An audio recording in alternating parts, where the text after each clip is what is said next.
أمست اليوم أكثر تشابكا. إن قطاع غزة رغم ما يواجهه من إبادة وأرض مليئة بالعقول المبدعة والمبادرين الذين يسعون لإحداث تغيير حقيقي. أدعو منسق الشبكة الأستاذ صلاح تيم للتفضل. أتمنى لكم التوفيق والنجاح إن شاء الله تعالى.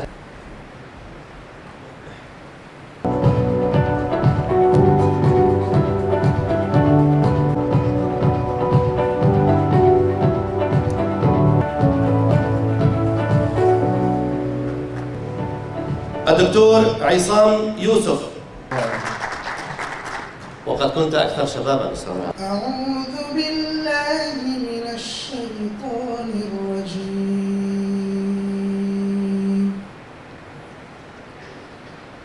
بسم الله الرحمن الرحيم.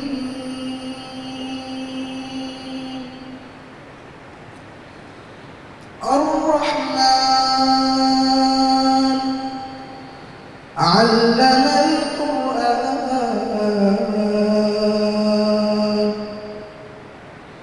خلق الإنسان علمه البيان. الشمس والقمر بحسبان والنجم والشجر يسجدان والسماء رفعها ووضع الميزان ألا تطغوا في الميزان وأقيموا الوزن بالقسط ولا تخسروا الميزان. بكل فخر واعتزاز أرحب بكم اليوم في مؤتمر التمكين الاقتصادي، هذا الحدث الهام الذي نلتقي فيه على أرض الجمهورية التركية، بلد الحضارة والتنوع والنموذج الحي على الانفتاح والطموح، والبيئة التي تحتضن المبادرات الواعدة وتدعم الساعين للتغير الإيجابي. ويسعدني أن أغتنم هذه الفرصة لأتوجه بجزيل الشكر والتقدير للجمهورية التركية قيادة وشعبا على كرم الضيافة وحفاوة الاستقبال والدعم المتواصل الذي تقدمه لمثل هذه الفعاليات البناءة. كما لا يفوتني أن أخص بالشكر لكل الأعضاء في إدارة الشبكة الدولية لشباب الأعمال على جهودهم الكبير في العمل لإنجاح هذا المؤتمر. السيدات والسادة، في ظل ما يشهده عالمنا من تحولات اقتصادية واجتماعية متسارعة، تزداد الحاجة إلى التمكين الاقتصادي كرافعة حقيقية للتنمية المستدامة. ومن هنا فإن هذا المؤتمر لا يمثل فقط مساحة لتبادل الأفكار، بل هو منصة لبناء شراكات فاعلة وتحفيز التعاون بين شباب الأعمال وصناع القرار والفاعلين في مجال الاقتصاد والمجتمع. وهنا لا يسعني إلا أن أسلط الضوء على الشباب الذين يشكلون اليوم ركيزة أساسية لأي نهضة اقتصادية ومجتمعية. فتمكين الشباب ليس فقط من خلال توفير الفرص، بل بإشراكهم في صنع القرار، وهو الضمان الحقيقي لمستقبل أكثر عدلا وابتكارا. السيدات والسادة، نحن نعيش اليوم في عالم سريع التغير مليء بالتحديات والفرص، ومع كل أزمة يولد سؤال: أين هو دور الشباب؟ وجوابنا بسيط وواضح: الشباب ليسوا مجرد مستفيدين من التنمية، بل هم قادتها الحقيقيون. ومن هذا الإيمان جاءت فكرة الشبكة الدولية لشباب الأعمال كمنصة عالمية تهدف إلى ربط الشباب من مختلف الدول وتوفر البيئة المناسبة لهم للتعليم والتشبيك والاستثمار وتبادل الخبرات. تأسست الشبكة الدولية لشباب الأعمال قبل عام ونصف بمبادرة من مجموعة من شباب الأعمال الذين آمنوا بقدرة التعاون الدولي على خلق فرص حقيقية للنمو والتطور. واليوم أصبحت الشبكة حاضرة في أكثر من 35 دولة، وتضم العديد من الأعضاء من شباب الأعمال والمؤسسات الداعمة والشركاء الدوليين الذين يعملون معنا من أجل مستقبل اقتصاد أكثر شمولا وتنوعا. السيدات والسادة، إن أحد الأهداف المحورية لهذا المؤتمر هو تمكين اللقاءات الفاعلة بين الشباب والمؤسسات وصناع القرار لخلق مساحات للحوار والتعاون واستكشاف فرص الاستثمار وريادة الأعمال، لا سيما في مجال الاقتصاد الرقمي والتعليم والتجارة الإلكترونية والصناعة وتمكين المرأة والشباب. نحن نطمح أن يكون هذا المؤتمر نقطة انطلاق لتحالفات تنموية جديدة تسهم في بناء منظومة اقتصادية أكثر توازنا وتعطي لكل فئة صوتا وفرصة. وفي الختام أود أن أكرر الشكر العميق لحضوركم ومساهمتكم القيمة، متمنيا أن يكون هذا اللقاء بداية لشراكات طويلة الأمد ومصدر إلهام لمبادرات تنموية تحدث أثرا حقيقيا في مجتمعاتنا. وكما قال رسول الله صلى الله عليه وسلم: نصرت بالشباب، فالشباب هم عماد المستقبل وبهم يصنع المستقبل إن شاء الله تعالى.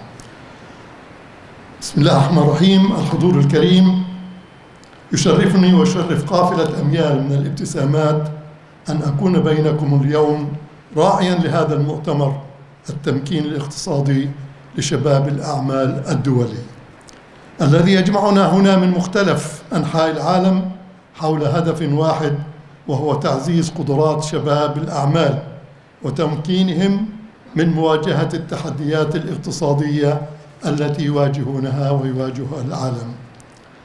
السيدات والسادة، قافلة أميال من الابتسامات مايلز أوف سمايلز هي مبادرة إنسانية دولية تصل قطاع غزة بالعالم عبر معبر رفح. بدأت نشاطها في تشرين الثاني 2009 بعد أن فرض الكيان الإسرائيلي حصاراً مطبقاً على قطاع غزة منذ عام 2007.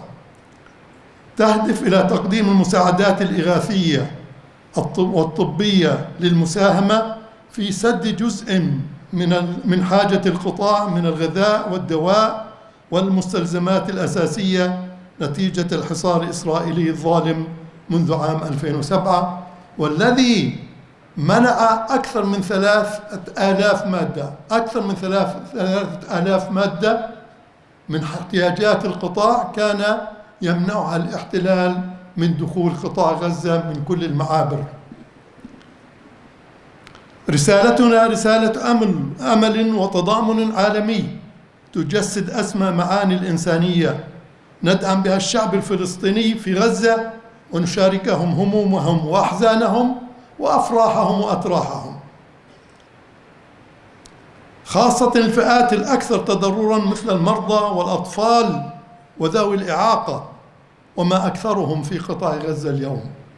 نسبة الفقر اليوم في غزة تصل إلى 90% إن لم تكن 100% بعد شن العدوان الإسرائيلي الحرب الظالمة على غزة منذ أكثر من 18 شهراً، وما زال القتل والتدمير مستمر في القطاع. ونهدف إلى تخفيف معاناتهم وتقديم المساعدات اللازمة لتحسين ظروفهم الحياتية، وهذا ممكن رغم كل المصاب رغم الصعوبات، إلا أننا نستطيع وسنستطيع بإذن الله تعالى إذا وحدنا جهودنا سوية إن شاء الله. رؤيتنا هو كسر حصار الظالم المفروض على قطاع غزة، وهذا الحصار مفروض برا وجوا وبحرا. ثم يدعي نتنياهو منذ أيام أن القطاع محاصر، ولكن ليس هم من يحاصروا. إذا لم يكن هو من يحاصر فمن الذي يحاصر قطاع غزة؟ الكذب سمة ملاصقة لمثل هؤلاء المجرمين. رؤيتنا كسر الحصار الظالم المفروض على قطاع غزة وتحسين الظروف الإنسانية هناك، ونسعى إلى تعزيز التضامن الدولي مع الشعب الفلسطيني وتقديم الدعم الإنساني المستمر. وكان شعارنا في أميال من الابتسامات أن ننقل غزة إلى العالم وأن ننقل العالم إلى غزة. بفضل الله سبحانه وتعالى استطعنا دخول غزة منذ عام 2009 إلى شهر 3/23 أكثر من 60 مرة شاركنا فيها وفود من كل أنحاء العالم، وصل عددهم إلى اليوم ما يزيد على 4000 مشارك. أهدافنا: تأمين المساعدات الإنسانية والإغاثية والطبية، نقل الواقع الصحي والاجتماعي الذي يعاني منه القطاع إلى العالم، تعزيز التضامن الدولي من خلال تشجيع الدول والمؤسسات على تقديم الدعم الإنساني للقطاع، كسر الحصار وإعادة إعمار غزة ما استطعنا إلى ذلك سبيلا. السيدات والسادة، كما تعلمون نحن في قافلة أميال من الابتسامات نؤمن أن الشباب هم أساس أي تقدم اقتصادي واجتماعي،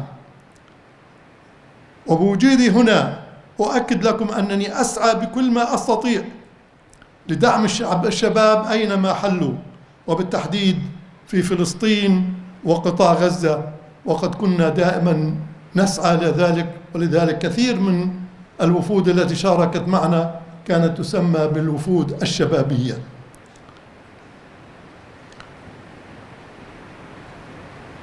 وذلك من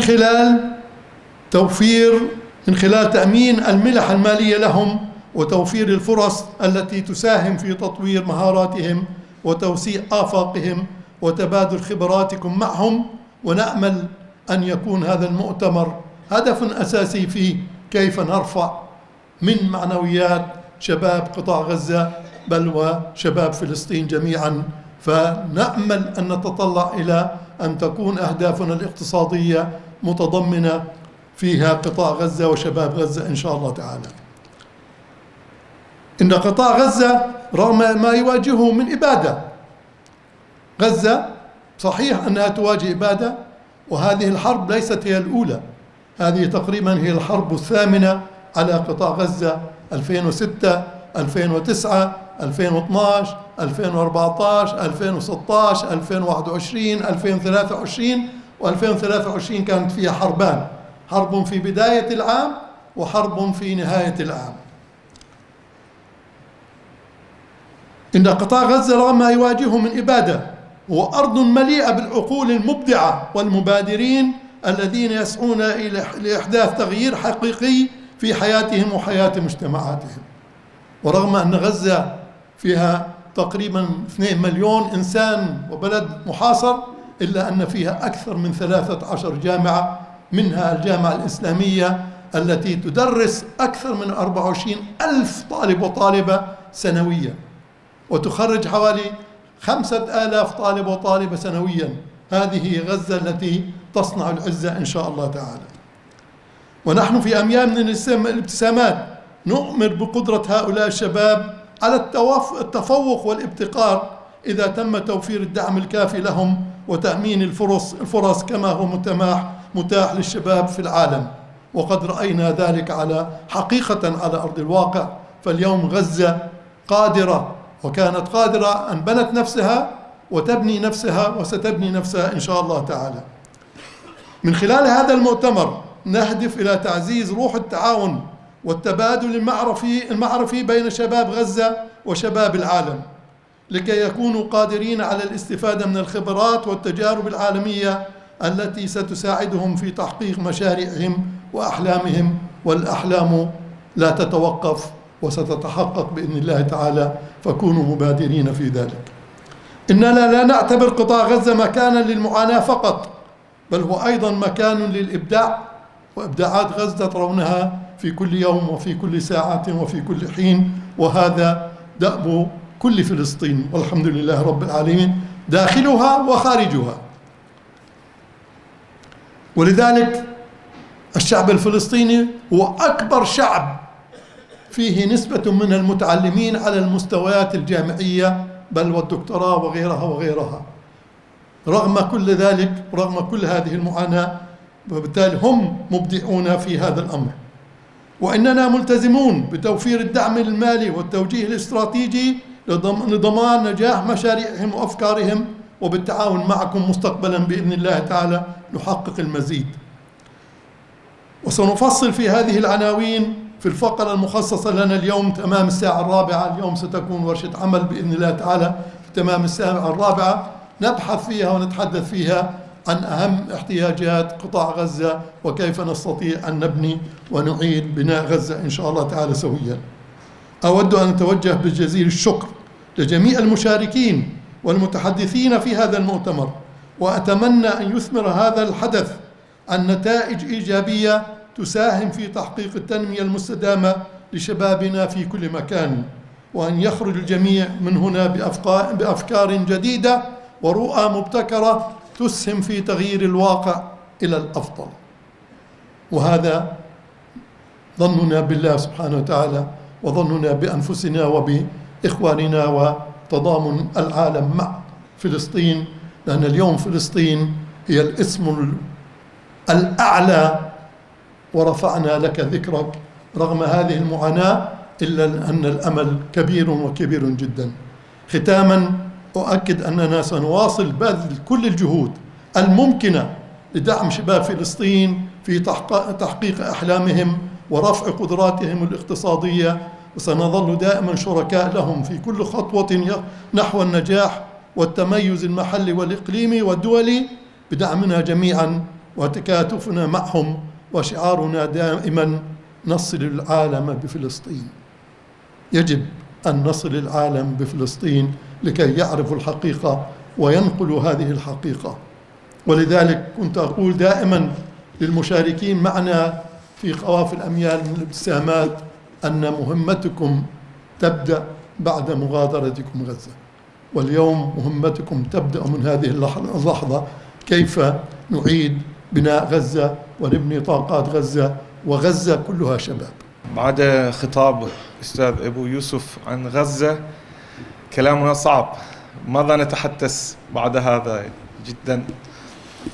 أولا أنا أشكر لإخواننا من شبكة دولية أن يقبلنا أن نكون شريكا في هذه المؤتمر، وثانيا أشكر لكلكم بسبب حضوركم، ومن يأتي من الخارج أهلا وسهلا مرتين. وأنقلكم سلاما من نائب وزير التجارة التركية محمود جرجان. هو كان يريد أن يكون معنا في هذه المؤتمر، وهو وعد لنا أصلا، ولكن بسبب أن يكون داخل الأسبوع وبسبب برنامجه في أنقرة هو لم يستطيع أن يأتي إلينا. وغدا كما تعرفون يوجد أنطاليا دبلوماسي فورم في أنطاليا، وكثير من الدولة يوجد وزراء والرؤساء سيكون هنالك. وبسبب هذا أيضا أنا بعد الظهر يجب أن أخرج لوصول أنطاليا، لا أستطيع أن أكون معكم حتى المساء والغدا، لكن إخواننا من الوقف سيكون معكم إن شاء الله. وكما نعرف الآن نعيش أيام صعب جدا وتغيير كبيرة في العالم. كما تغير الدنيا بعد أن يجدون إنترنت، الآن يتغير من جديد بسبب الذكاء الصناعي، وسيكون مستقبل غريب جدا أمامنا بعد الذكاء الصناعي. وفي هذا الأمر كثير من العمل سيتغير، لكن لن يتغير قوة العلاقات، النتورك. الذكاء الصناعي يستطيع يفعل كل شيء، لكن لا يستطيع أن يبنى علاقة كما نحن نستطيع. وكل هذه المؤتمرات يعطي لنا قوة العلاقات في العالم، وأظن نحن نحتاج أكثر قوة عن العلاقات، لأن كثير من شعوبنا الآن يعيش في خارج بلدته. نحن نحتاج أن نبني علاقة بين الدول، بين الحكومات، بين الجاليات وبين الشعوب. ونحن وقف الهجرة والجاليات نعمل في هذا أصلا، في كل العالم الآن إسلاميون يعيش في الجاليات ليس فقط في أوطانهم. لا يجوز أن نفكر فقط العلاقات بين الدول الإسلامية، يجب أن نفكر من جديد العلاقات بين الشعوب الإسلامية، لأن الشعوب لا يعيش في أوطانه أغلبيا. ونحن خصوصا في هذا المنطقة الآن نحن نرى قوة الجاليات يعطي لنا علاقات في بلدته دبلوماسيا، اقتصاديا، تجاريا، وفي في قسم الجمعيات والحكومات والبيروقراطية والسياسية، وخصوصا في العراق وفي سوريا وفي يمن نحن نرى هذا كوقفنا. وفي هذا لا أريد أن أتحدث طويلا، فقط أريد أن أقول شيئا. اليوم الكبار يديروا ما صنع كبارهم، وفي المستقبل نحن سندير ما صنع كبارنا. لأجل هذا يجب أن نعمل مع كبارنا لنصنع ما نديره. السلام عليكم ورحمة الله. السادة الحضور الجميع، كل حسب لقبه وكنيته، نرحب بكم جميعا. نشكر الإخوة في مجلس إدارة هذا المؤتمر على هذه الدعوة الكريمة، ونتمنى لكم النجاح والازدهار. في البداية أود أن أبلغكم تحيات وسلامات وتبريكات أعضاء نادي رجال الأعمال العرب والأتراك أرتياد، ونبارك لكم هذه الخطوة التي ما كنا نفكر فيها كثيرا بأن ننشئ في نادينا قسم الشباب، فأنتم سبقتمونا. نتمنى لكم النجاح، وأيضا نبلغكم أننا على استعداد تام للتعاون معكم إن شاء الله. في الحقيقة أنا بالبداية من خلال تجربتي المتواضعة في تركيا منذ أكثر من 40 سنة،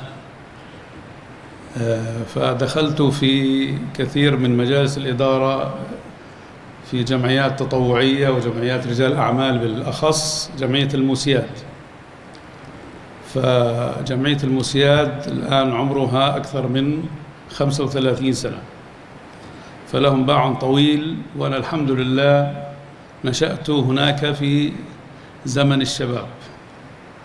فلذلك أوصيكم بهذا العمر الثمين اللي هو عمر الشباب الذي ركز عليه الرسول صلى الله عليه وسلم. اغتنم كما قال لعبد الله بن عباس: اغتنم 5 قبل 5، شبابك قبل هرمك.